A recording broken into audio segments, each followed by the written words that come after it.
Most travel guides will tell you the best month to visit Chile. Almost none of them will tell you that the year matters as much as the month. And in Chile, that omission can cost you the trip you actually came for. Here's the variable nobody puts in the calendar. Chile sits directly in the path of one of the most powerful climate cycles on the planet, the El Niño and La Niña oscillation in the Pacific. And because of the country's long, exposed coastline running the entire length of the ocean that drives the cycle, Chile is affected by it more directly and more unpredictably than almost anywhere else people travel to. This isn't a seasonal pattern you can look up once and rely on forever. It shifts year to year, sometimes flipping from one extreme to the other within a couple of years, and it can rewrite what a normal month looks like in ways that the standard seasonal averages simply don't capture. The honest answer to "when should I visit Chile" has two layers most people never separate: which month is typically good and which year you happen to be traveling in.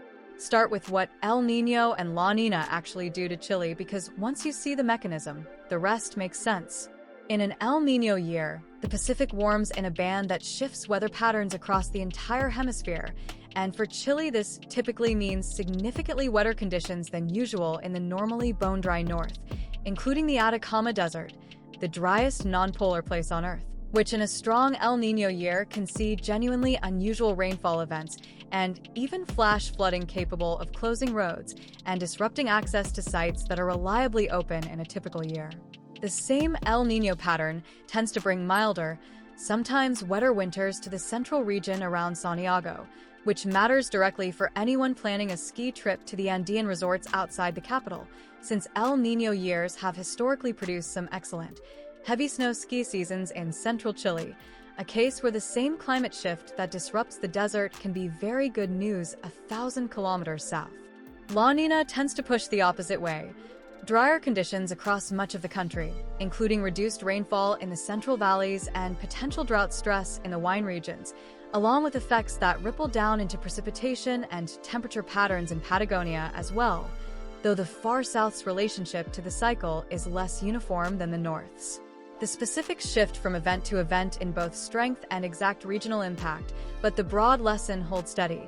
The same calendar month, August in the Atacama or August skiing near Santiago, can mean something genuinely different depending on which phase of this cycle the Pacific happens to be in that particular year. This is why standard travel advice, built on historical monthly averages, can quietly mislead you in Chile in a way it wouldn't in most other countries. A historical average smooths out exactly the kind of swing that El Niño and La Niña produce, so the typical weather for a given month is, in an active cycle year, sometimes nothing like what actually happens. So what do you do with this practically, since you can't control which phase of the cycle your trip lands in?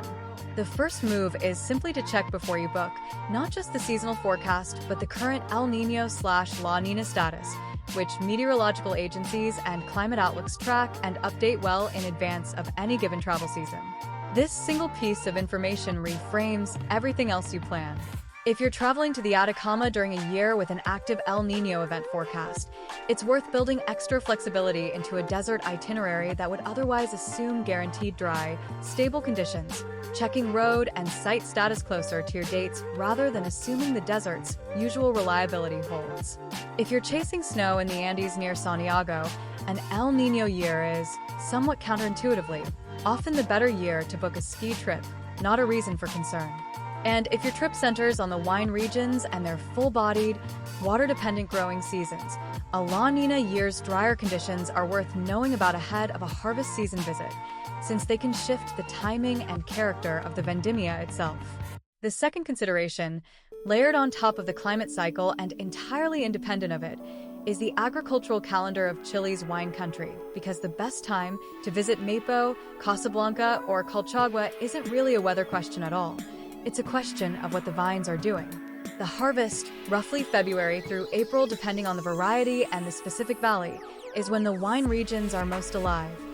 Pickers in the rows, wineries running at full operational intensity, harvest festivals in towns like Santa Cruz, and a tangible sense of purpose that the vineyards simply don't have at other times of year.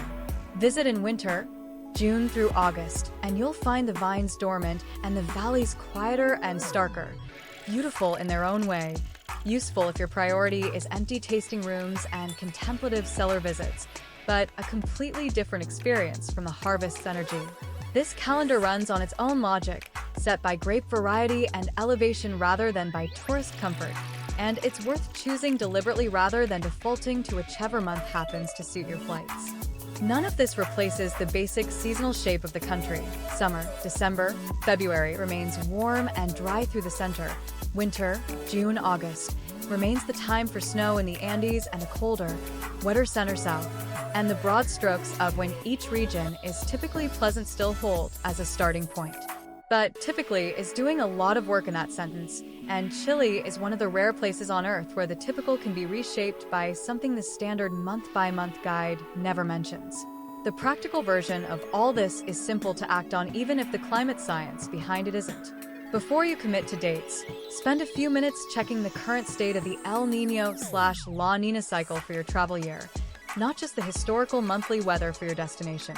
If you're heading to the Atacama, treat a strong El Niño year as a cue for extra flexibility and closer to the date checking, not a reason to cancel.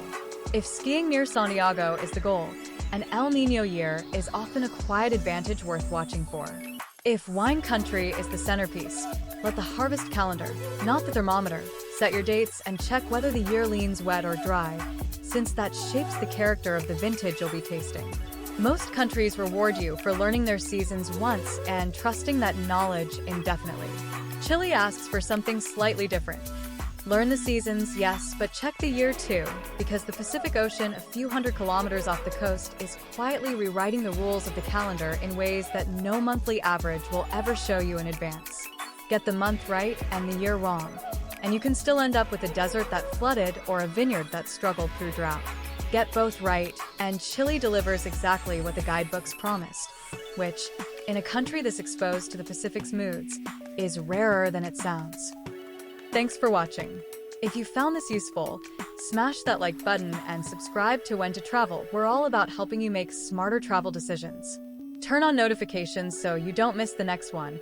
And hey, if you think your friends need this, share it. Comment below with your next destination or your biggest travel question. I'm reading all of them. Let's go.